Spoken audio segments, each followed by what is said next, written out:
Hello everyone, welcome to all of you tea with chemistry. आप सभी का स्वागत करता है। हमारा आज का टॉपिक है जीरो ऑर्डर रिएक्शन। इसके पहले हमने ऑलरेडी कवर कर रखा है फर्स्ट ऑर्डर रिएक्शन और इसके रिगार्डिंग ग्राफ भी हमने ऑलरेडी चैनल पे अपलोड कर रखा है। Please go and watch it. हमारे टॉपिक के अकॉर्डिंग हम जीरो ऑर्डर रिएक्शन की डेरिवेशन करने जा रहे हैं। हम प्लेन एक रिएक्शन से शुरू करते हैं जिसमें reactant A and product B है। डिफरेंशियल रेट इक्वेशन आपका कहता है कि rate of reaction will be equal to concentration minus D A upon D T.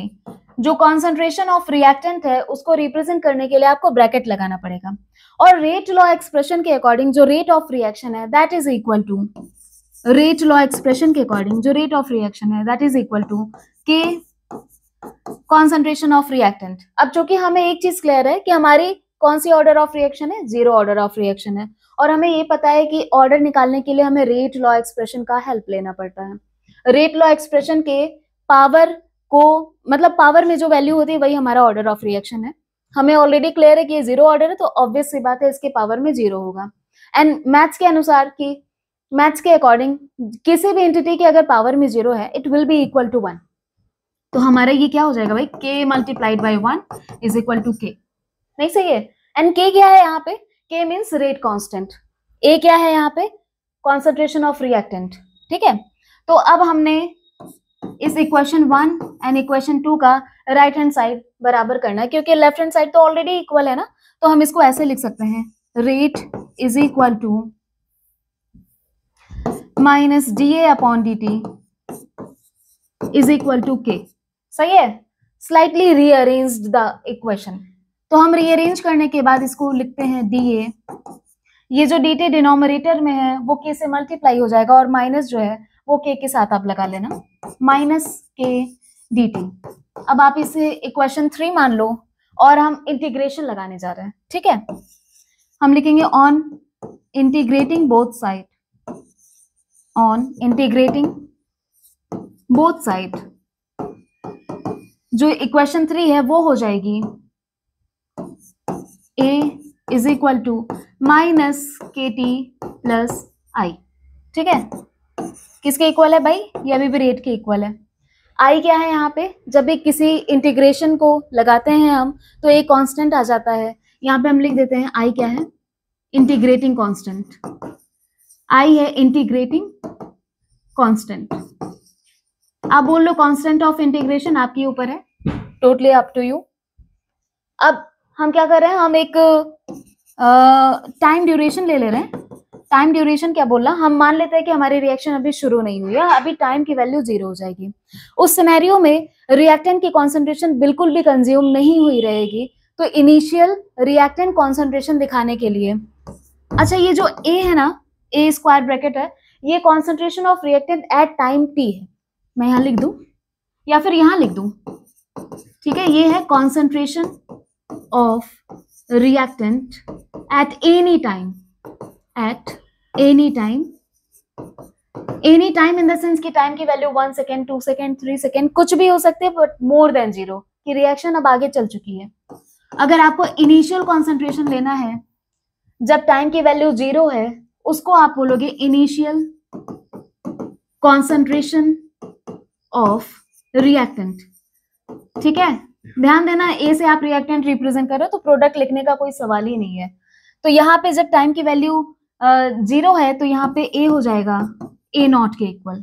ठीक है, अब हम इस वैल्यू में, इस इक्वेशन में ये दोनों वैल्यूज को पुट करने वाले हैं और हमारे ये इक्वेशन हो जाएगी, देखो मैं एरो भी कर दूं, हमारी ये इक्वेशन हो जाएगी A naught is equal to minus के, टी की वैल्यू आपने क्या पुट की थी 0 प्लस आई। ठीक है, तो ये वाली वैल्यू तो गायब, 0 से मल्टीप्लाई करके कहाँ कोई बचता है, कोई बच पाया है क्या। ए नॉट की वैल्यू किसके इक्वल है, हमारे कांस्टेंट ऑफ इंटीग्रेशन के इक्वल है या इंटीग्रेटिंग कांस्टेंट के इक्वल है। अगर आपने इसे इक्वेशन 4 बोला, इसे इक्वेशन 5 बोला, तो पुट इक्वेशन 5 इन इक्वेशन 4। ठीक है, इन्हें मर्ज करेंगे।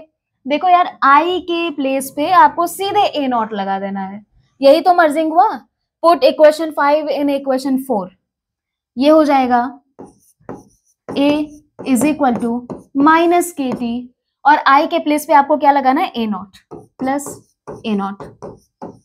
आई होप इतनी चीजें क्लियर हैं और इतनी चीजें विजिबल भी हैं। अगर आपको स्क्रीनशॉट लेना है तो आप ले सकते हो। स्क्रीनशॉट लेना तो आप इसकी स्क्रीनशॉट ले लो, ठीक है।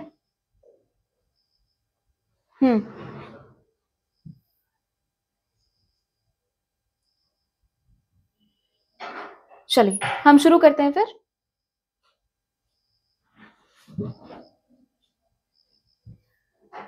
अब आपकी जो इक्वेशन बन रही है वो कुछ ऐसी बन रही है। आप KT माइनस में इस साइड लेके आए, ये A0 है माइनस A है। ये आपकी मेन इक्वेशन बन गई किसके लिए? जीरो ऑर्डर रिएक्शन के लिए। और इसी पे बेस्ड ग्राफ भी आता है, ठीक है। अगर ग्राफ आएगा तो इस इक्वेशन का यूज होगा। इसके बाद हम इसकी हाफ लाइफ टाइम भी डिराइव कर सकते हैं।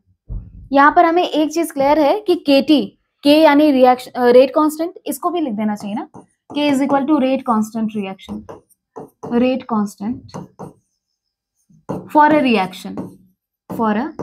रिएक्शन। अगर आपको वीडियो बहुत स्लो लग रही है प्लीज उसे स्पीड अप कर सकते हैं, आपके पास तो ऑप्शन है। टाइम कभी नेगेटिव नहीं हो सकता। कांस्टेंट यानी रेट कांस्टेंट कभी किसी रिएक्शन के लिए नेगेटिव नहीं होगा। इट मीन्स कि आपको किसी बड़ी वैल्यू से ही छोटी वैल्यू को माइनस करना पड़ेगा। तो आप ध्यान रखना, इनिशियल रेट जो है रिएक्टेंट की वो हमेशा ज्यादा आएगी और किसी टाइम के बाद वो हमेशा कंज्यूम होकर कम वैल्यू ही शो करेगी। तो ये वैल्यू कभी भी कहीं से भी नेगेटिव नहीं हो सकती। लगे हाथ हम हाफ लाइफ टाइम भी डिराइव कर लेते हैं। हाफ लाइफ टाइम के लिए मैं थोड़ा सा कलर चेंज कर लूं। Half life time for zero order reaction. कुछ नहीं करना है, आपको तो पता है कि यहाँ पे टाइम क्या होने वाला है। यहाँ पे क्या टाइम होने वाला है? टाइम की वैल्यू आप चेंज तो नहीं कर सकते, पर आपको पता है इनिशियल कॉन्सेंट्रेशन ऑफ रिएक्टेंट क्या हो जाएगा? हाफ हो जाएगा, मतलब आधी रिएक्शन चल चुकी होगी। लेट्स से कि अगर आपने रिएक्टेंट 100 ग्राम लिया है तो वो चलकर 50 ग्राम हो जाएगा, जस्ट हाफ हो जाएगा ना।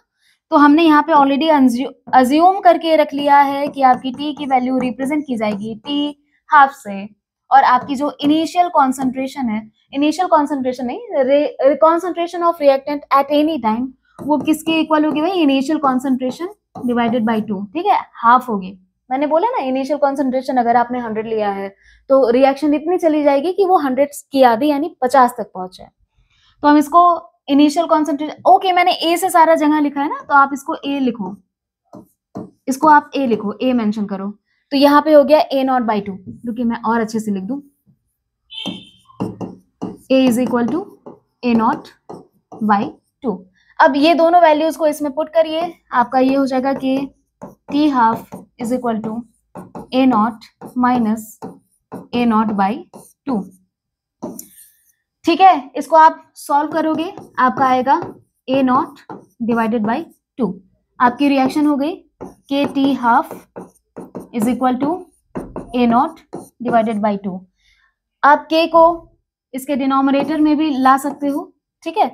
यहाँ पे क्या हो रहा है कि टी हाफ जो है वो जीरो ऑर्डर रिएक्शन के लिए इस इनिशियल कॉन्सेंट्रेशन ऑफ रिएक्टेंट के डायरेक्टली प्रोपोर्शनल है। हमने यहाँ से क्या निकाला भाई कि जो टी हाफ है वो अगर आप कॉन्सेंट्रेशन इनिशियली ज्यादा लोगे तो टी हाफ भी बढ़ता जाएगा, यही तो बोल रहा है, ठीक। बहुत इंपॉर्टेंट पॉइंट है ये, आप ध्यान रखना कि फॉर जीरो ऑर्डर रिएक्शन जो टी हाफ है वो रिएक्टेंट के इनिशियल कॉन्सेंट्रेशन पे भी डिपेंड करता है। क्लाउड से मैंने कर दिया, आप याद रखोगे।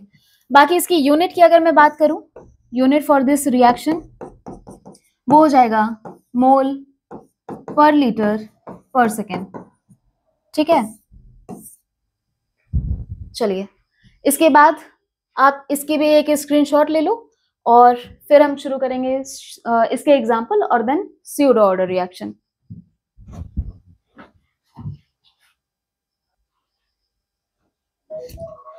आई होप सभी ने इतनी चीजें नोट करके रखी हैं। अब हम एग्जाम्पल की ओर आगे बढ़ते हैं। एग्जाम्पल के लिए स्लाइड चेंज कर दूं मैं। एग्जाम्पल है डिकम्पोजिशन ऑफ अमोनिया, ठीक है। क्या मैं ऐसे रिटर्न में लिखूं? सीधे लिखती हूँ, decomposition of ammonia which gives N2 plus H2 ये जो डिकम्पोजिशन है वो स्पेशल केस यानी कि किसी न किसी कैटलिस्ट के प्रेजेंस में होगा। हाई प्रेशर पे किसी कैटलिस्ट के सरफेस पे सारे गैसेस मॉलिक्यूल बैठ जाते हैं और उसके बाद वो रिएक्शन या डिकम्पोजिशन या कॉम्बिनेशन व्हाटएवर जो भी होना है वो होता है। यहाँ पे अमोनिया के लिए डिकम्पोजिशन हो रहा है, कहाँ पे? मॉलिब्डेनम या टंगस्टन पे, ठीक है। एक और रिएक्शन है, वैसे तो ये आपको दिख रहा है डिकम्पोजिशन है, एक और HI का आप डिकम्पोजिशन करा सकते हो, किसके प्रेजेंस में? गोल्ड के सरफेस पे, गोल्ड के प्रेजेंस में HI का decomposition gives H2 plus I2। Reaction को आपको बैलेंस कर लेना चाहिए। हमारी रिएक्शन अगर मैं बैलेंस करूं, ये हो गया, ठीक है। चलो ठीक है, हमारे जीरो ऑर्डर रिएक्शन सॉर्टेड है। अब हमारा नया टॉपिक है सीडो ऑर्डर रिएक्शन। इसके रिगार्डिंग जितने ग्राफ है वो आपको चैनल पे मिलेंगे, लेकिन दूसरे वीडियो के अंदर मिलेंगे, ठीक है। हमारा टॉपिक है pseudo order reaction. Pseudo order reaction बहुत सिंपल सा और छोटा सा टॉपिक है। ऐसे रिएक्शन जो दिखते हैं हायर ऑर्डर के बट एक्चुअली अपने ऑर्डर को नहीं रिप्रेजेंट करते, मतलब जो दिखता है वो नहीं होता। हमारे पास कुछ ऐसी रिएक्शन है जो दिखती है कि वो सेकंड ऑर्डर की रिएक्शन है या और मल्टीपल, आप और हायर पे जा सकते हो। यूजुअली हमारे पास एक एग्जांपल सेकंड ऑर्डर रिएक्शन को लेके मैं दिखाऊंगी, वो दिखता है सेकंड ऑर्डर रिएक्शन का पर एक्चुअली है first order reaction. For example hydrolysis, सभी को हाइड्रोलिसिस पता है। अगर H2O के प्रेजेंस में कोई कंपोनेंट टूट रहा है दैट इज कॉल्ड हाइड्रोलिसिस। सभी को नाम से ही क्लियर होगा, hydro is for water and lysis for decomposition. Hydrolysis of ethyl acetate, hydrolysis of ethyl acetate, ठीक है, ये पहला एग्जांपल है। दूसरा एग्जांपल है hydrolysis of cane sugar, hydrolysis of cane sugar. और केन शुगर का फॉर्मूला है, यूजुअली बच्चे कंफ्यूज हो जाते हैं, ग्लूकोज का फॉर्मूला लिखते हैं पर नहीं, C12H22O11, ठीक है। इथाइल एसीटेट का फॉर्मूला है CH3COO C2H5। कैसे नाम पढ़ते हैं? इथाइल एसीटेट, ऐसे रहेगा, ठीक है। हम इसका एग्जाम्पल देखने जा रहे हैं, चलो भाई, ठीक है। CH3COO C2H5 H2O के साथ आप रिएक्ट करा रहे हो, it becomes CH3COOH acetic acid and C2H5OH that is ethanol, ठीक है। अब क्या है ना कि अपनी जो रिएक्शन है उसमें केवल हमें दिख रहा है ना कि रिएक्टेंट हमारे पास दो है, और हमें क्या लिखना चाहिए? हमें रेट लॉ एक्सप्रेशन तो ऐसा लिखना चाहिए कि rate is equal to K, और किस पर डिपेंड करे भाई? Concentration of ethyl acetate that is CH3COO C2H5 और कॉन्सेंट्रेशन ऑफ H2O। पर आपको पता है जब रिएक्शन चल रही है तो H2O एक्सेस में है, लार्ज अमाउंट में है, और रिएक्शन के बाद भी H2O की वैल्यू पे या कॉन्सेंट्रेशन पे इतना फर्क नहीं पड़ा ही नहीं फर्क। अगर ये लेट से मोल में हम अगर देखें, ये अगर 10 मोल लिया है तो आफ्टर द रिएक्शन इसकी वैल्यू बची रहेगी 9.99 मोल, which is not a different from 10 मोल। अप्रोक्सीमेट 9.99 को आप 10 ही मोल बताओगे। तो चूंकि वाटर जो है वो एक लार्ज क्वांटिटी में प्रेजेंट है, और वाटर का कितना भी कंजप्शन हो जाए, वैसे तो ऐसा नहीं हो सकता ना, कितना भी कंजप्शन, अपने रिएक्टेंट उतना ही लेगा जितना उसको नीड है। तो H2O का कंजप्शन जो है वो इतना इम्पैक्ट नहीं डाल रहा है रेट ऑफ रिएक्शन के, स्टिल उसकी कॉन्सेंट्रेशन उसके प्रीवियस यानी रिएक्टेंट में जितनी है प्रोडक्ट में भी ऑलमोस्ट उतनी ही है, कोई चेंज नहीं हो रहा, सिग्निफिकेंट चेंज नहीं हो रहा। तो हम इसको क्या लिख देते हैं भाई? हम K और H2O को मान लेते हैं कि H2O is equal to K dash. तो हम ऐसे लिख लेंगे, rate is equal to K dash CH3COO, मतलब इथाइल एसीटेट, जिससे हमें क्या पता चल रहा है कि रेट ऑफ रिएक्शन हमारे किसी एक रिएक्टेंट की कॉन्सेंट्रेशन पे ही डिपेंड कर रहा है। तो एक्चुअली ये कैसा दिख रहा है? सेकेंड ऑर्डर ऑफ रिएक्शन, पर एक्चुअली कैसा परफॉर्म कर रहा है? फर्स्ट ऑर्डर ऑफ रिएक्शन के तरह, इसलिए वर्ड लगा है स्यूडो। स्यूडो मीन्स फॉल्स होता है, और फर्स्ट ऑर्डर ऑफ रिएक्शन का ये हमारा रिएक्शन बन के आ गया, ठीक है। तो ये हमारी स्यूडो ऑर्डर रिएक्शन है। बाकी इसकी यूनिट क्या होगी भाई? फर्स्ट ऑर्डर की जो यूनिट होती है वही यूनिट होगी, आप यहां लिख लो, unit for pseudo order reaction. Pseudo order reaction. क्या लिखोगे? वही पर सेकेंड, पर मिनट हो सकता है या पर आवर्स हो सकते हैं। अपना तो सॉर्टेड है। चलो एक और एग्जांपल जो बोला था वो भी लिख के दिखा दो, हाइड्रोलिसिस ऑफ शुगर, वो भी लिख लो यार, क्या ही जा रहा है। इधर लिख लेता है हाइड्रोलिसिस ऑफ शुगर, और ब्लैक से ही लिखते हैं, ब्लैक अच्छा लग रहा है। तो ये अपना हो गया C12H22O11, हाइड्रोलिसिस करा रहे हैं ना, H2O यहाँ लगा दिया। या छोड़ो, अभी तुम कहोगे अरे मैम वो तो स्पेशल कंडीशन में आ गया है, ठीक है। तो हम क्या करेंगे भाई, अपने ये केन शुगर है, सुक्रोज भी तो बोलते हैं, किस में चला जाएगा? C6H12O6, ये आपका ग्लूकोज होगा, C6H12O6, ये आपका फ्रक्टोज होगा। अब आप देखो ना, वाटर का बहुत ज्यादा अमाउंट है और वो चेंज हो रहा है तो भी बहुत इम्पैक्ट नहीं डाल रहा है रिएक्शन पे, और इसीलिए हमारे जो रिएक्शन है, रेट ऑफ रिएक्शन है, वो केन शुगर के इनिशियल अमाउंट पे डिपेंड कर रही है। तो दिख रहा है सेकेंड ऑर्डर रिएक्शन, पर एक्चुअल में कौन सा है? केन शुगर के अकॉर्डिंग फर्स्ट ऑर्डर रिएक्शन है। तो हमारी वो रिएक्शन जिसमें कोई एक रिएक्टेंट लार्ज अमाउंट में प्रेजेंट होता है एंड इट सीम्स लाइक कि it is of higher grade order of reaction, पर एक्चुअली ये फर्स्ट ऑर्डर रिएक्शन का निकल के आ रहा है, तो इसे हम स्यूडो ऑर्डर रिएक्शन कहेंगे। इसकी यूनिट फर्स्ट ऑर्डर रिएक्शन के ही पैरेलल में चलेगी, मतलब उसी की इक्वल होगी। आई होप आपको दोनों चीजें क्लियर हो गई, जीरो ऑर्डर रिएक्शन क्या है, फर्स्ट ऑर्डर रिएक्शन क्या है प्रीवियस वीडियो से, एंड स्यूडो ऑर्डर रिएक्शन क्या है। नेक्स्ट वाली वीडियो में हम सेकेंड ऑर्डर रिएक्शन का भी डेरिवेशन करेंगे, तब तक के लिए आप इसे खुद से भी कर सकते हो। And thank you for watching, आपने समय दिया, हमें बहुत अच्छा लगा। इस वीडियो में जो चीजें आपको लगे कि और इम्प्रूवमेंट की जरूरत है, आप नीचे कमेंट में कर सकते हैं, हम उस पर जरूर कोई ना कोई काम करेंगे। Thank you.